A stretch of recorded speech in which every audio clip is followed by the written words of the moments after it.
दो बड़े रीजन रहे। पहले तो एक बात तो उन्होंने अच्छी बात बोली कि भारत और पाकिस्तान के बीच में जो अब सीज फायर हुआ है, टेंशन ईज आउट हुई है और मार्केट्स इसे डाइजेस्ट कर चुके हैं, उसका बाजार पर कोई खतरा नहीं है, कोई डर नहीं है।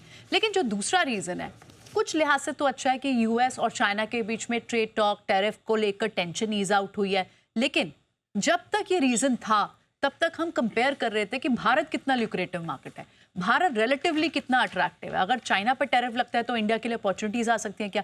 तो ये पॉजिटिव ट्रिगर इंडिया के लिए काम कर रहा था और इसी वजह से हमने देखा कि इंडियन मार्केट्स में एक शार्प रैली भी आई और हम एक्सपेंसिव भी हो गए। सबसे बड़ी इनफैक्ट आप देखें सेकेंड बेस्ट परफॉर्मिंग मार्केट भी रही।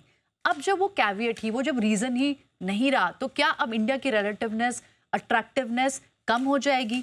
क्या एफआईज को फिर से चाइना ल्यूक्रेटिव मार्केट लगने लग सकती है?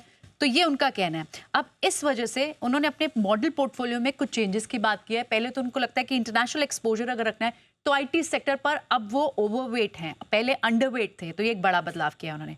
दूसरा और इसी के अंडर उन्होंने कुछ स्टॉक्स में चेंजेस किया। टेक महिंद्रा को मॉडल पोर्टफोलियो में शामिल किया और इन्फोसिस की जगह टीसीएस किया। लेकिन उनकी इस रिपोर्ट में ये बात है कि शायद कोई रिस्क तो आगे चलते हुए नहीं है कि एक मैक्रो स्ट्रैटेजी में शायद शिफ्ट आ सकता है।